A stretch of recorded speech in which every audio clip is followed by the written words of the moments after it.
victoire, même si on est déjà qualifié, parce qu'on l'a dit, oui. on a un statut à défendre. Gamble Konaté qui va rester avec nous pour qu'on accueille Frédéric Gorebi, monsieur réseaux sociaux de Matin Bonheur, avec lequel, bien évidemment, on va faire un focus sur les panels TikTok et leurs implications. Allez, Gamble Konaté, merci d'avoir été avec nous. Merci beaucoup. Hein?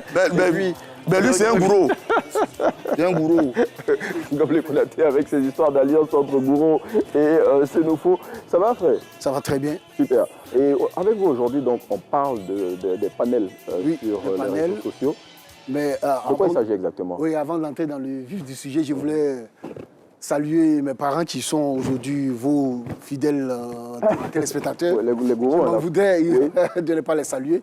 Et donc, le chef du village de Begafla vous passe le bonjour et aussi à Angival. On le salue. Mais également du côté de Vauboufla, il y a le chef Daniel, celui de Tuifla, c'est des villages voisins, chef Lazare. Et puis, il y a le doyen parmi les jeunes qui s'appelle Jean Zibeli, qui vous salue aussi. Avec Frédéric Gorebi, c'est toute la grande boucle des pays gourous et des villages gourous. Oui, la Maraoué. De la Maraoué. Oui, tous les gourous de la Maraoué. Vous êtes dignement représenté ici avec votre fils. Et puis, on a une forte communauté gourou ici. Bon, la chargée de production qui est gourou aussi. Et bon, oui, tous les gourous de Côte d'Ivoire. On vous passe le bonjour. Frédéric Gorebi, parlons des réseaux sociaux. Sinon, on va se retrouver... On parle aujourd'hui des panels sur TikTok. Oui. Il va sans dire qu'aujourd'hui, ce mot est galvaudé. Oui. C'est utilisé dans tous les sens, on parle de panel, mais qu'est-ce que Justement, c'est ça la grande question. Pour nous autres qui sont un peu largués sur la question des réseaux sociaux, c'est quoi les panels sur TikTok? Comment ça se passe? Bon, d'abord, le panel dans son essence, c'est un échantillon de personnes, d'individus auprès desquels on mène une enquête d'opinion. Ça, c'est la première explication. C'est-à-dire qu'un groupe d'individus, un groupe de personnes auprès desquels on mène une enquête d'opinion. On parle d'un panel. Le deuxième sens, c'est que c'est un groupe de spécialistes qui débattent d'un thème devant un auditoire. C'est bien cela. Voilà, un thème. Donc, ce sont des spécialistes. Ça, il faut qu'on marque ça au rouge. Des spécialistes. Des gens qui ont une connaissance approfondie dans une matière, un thème donné, une thématique donnée pour faire court. Ça, c'est le panel dans sa définition. Ça, c'est le panel dans sa définition. OK. Maintenant, sur TikTok. Sur TikTok, c'est des individus, un groupe hétéroclite qui se réunit pour débattre d'un sujet, donc qui n'ont aucunement la maîtrise. C'est ça qui fait la différence. Et ça va dans tous les sens. Et ça va dans tous les sens. Et ça devient une fois comment on appelle ça, à l'incitation à la haine, à l'incitation à la violence verbale, de la diffamation, des fake news et plein d'autres choses qui sont, comment on appelle ça, qui sont réprimées par la législation en vigueur en Côte d'Ivoire. Voilà, donc voici un peu ce à quoi nous assistons ces derniers temps. Donc le mot est galvaudé, il est sorti de son essence, il est vidé de son sens et qu'il est utilisé à d'autres effets. Et c'est vraiment déplorable.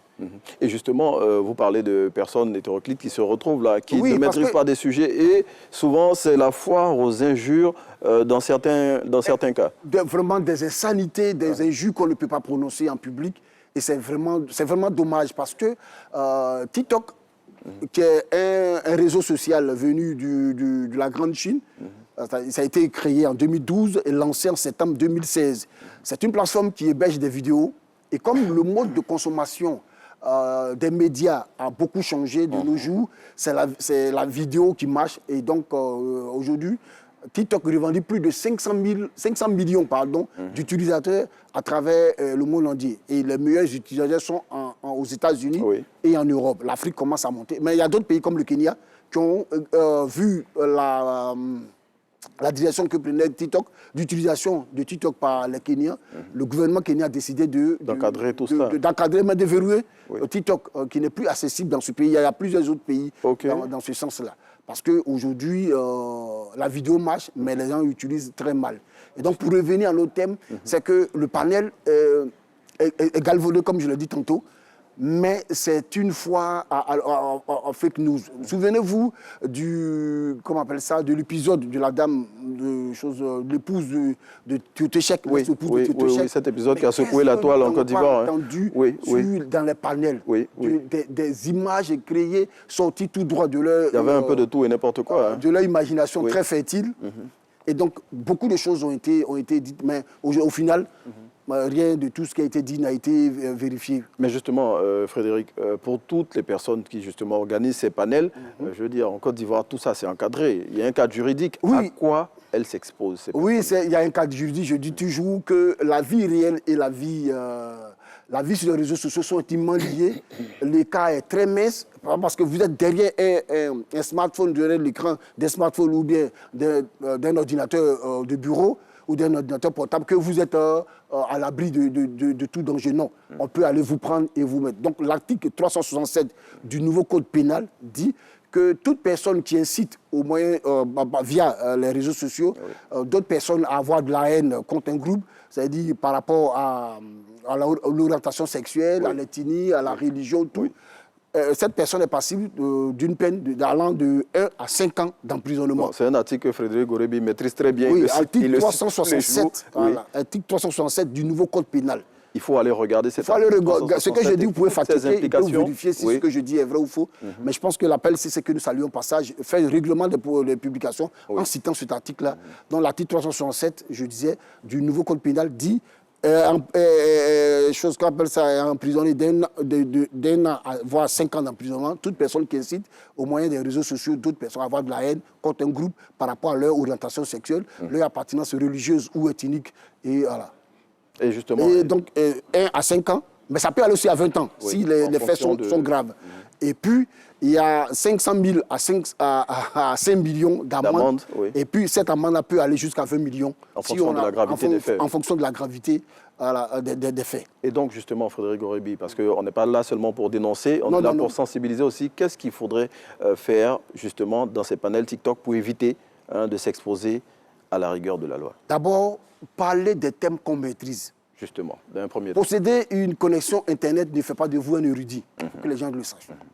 Posséder une connexion Internet ne veut pas dire que vous avez une connaissance approfondie sur tous les sujets. Vous n'êtes pas obligé d'opiner sur tous les sujets. Parlez des choses que vous maîtrisez. Voilà. Et vous voulez faire un panel, je voulais saluer un groupe du panel que j'ai vu avant-hier.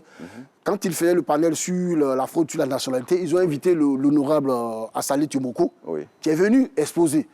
Assali, avant d'être journaliste, il est juriste de formation, donc il a une connaissance dans ce domaine-là. Ça, c'est à saluer.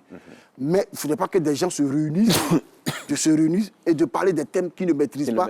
Ils vont aller dans tous les sens et ils vont diffamer, ils vont propager la haine en ligne ou faire propager des fake news, donc ils s'exposent à la rigueur de la loi. Et puis en même temps, justement, pour vous emboîter un panel, c'est quelque chose qui se prépare avec un modérateur, avec des sujets précis, un conducteur et tout ça. Il faut maîtrise le sujet. Il faut un timing bien déterminé, mais je pense que les gens, quelqu'un dirait que c'est l'ennui qui les emmène à faire ce genre, parce que les gens peuvent passer toute une journée en train de faire le panel.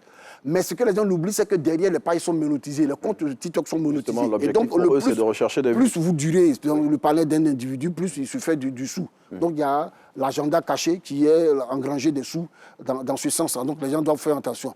Et ne pas monter sur des panels, sur des sujets et aborder des sujets qu'ils ne maîtrisent pas. Ils peuvent s'exposer à la rigueur de la loi. Parce qu'au-delà de celui qui organise le panel, ceux qui y participent aussi sont passibles parce qu'ils sont amenés à donner leur opinion. Et si cette opinion-là va à l'encontre de la loi, ces personnes-là s'exposent à la rigueur de la loi, comme je l'ai dit. Est-ce qu'on a déjà eu des cas en Côte d'Ivoire ici où des personnes qui ont participé à des panels ont été condamnées pour des propos qu'elles ont tenus? Non, je n'ai pas connaissance de ça, mais je pense que la dernière actualité sur le web commence à faire comprendre aux gens que Internet n'est pas un no man's land.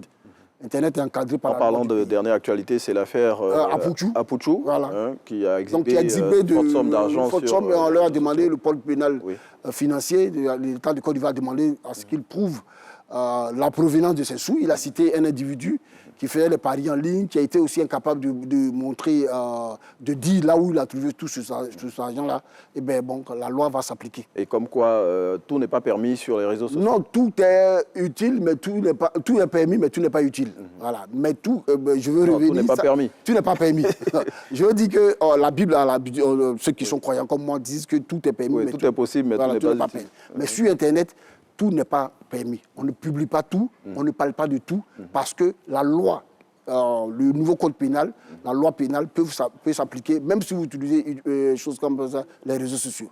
Donc Frédéric Gorebi, quel est l'appel que vous pourriez lancer à justement ces personnes qui participent au panel sur TikTok et qui ne sont pas toujours bien informées sur les sujets qui sont développés au cours de ces panels? Ils sont sur Internet, Google est notre grand frère, comme le dirait Boris Odilon-Blé, mon collègue. Google est notre grand frère, il faut qu'ils s'informent d'abord. Parce que Internet est encadré, l'utilisation d'Internet est encadrée en Côte d'Ivoire par la loi. Oui. Et donc, il faut que les gens s'informent. Est-ce que ce que je vais dire... Voilà. Parce que si vous diffamez quelqu'un en ligne, comme vous diffamez quelqu'un dans la vraie vie, vous exposez à la même peine. C'est bien ça. Et donc, les gens doivent parler de ce qu'ils savent, ce qu'ils connaissent, doivent aborder des thèmes qu'ils maîtrisent et ne pas opiner sur tout. Voilà. Donc, une utilisation saine, efficace, mais responsable des réseaux sociaux. Et surtout, on n'est pas obligé d'intervenir sur tous les sujets. On n'est pas obligé, rien ne vous oblige. Voilà. Rien ne vous oblige à intervenir sur tous les sujets. Voilà, je le disais dans l'un de mes passages. Et c'est avec ça qu'on va conclure, Frédéric Gorebi. Oui, il faut que les gens tournent le pouce ou l'index 7 fois avant de cliquer sur publier. Comme on le fait pour la langue qu'on doit remuer 7 fois de la bouche avant de parler. Merci Frédéric Gorebi d'être venu nous édifier sur cette question des panels sur TikTok et des utilisations qu'on en fait au quotidien. Et puis, on vous dit merci. Et puis on vous retrouve jeudi prochain.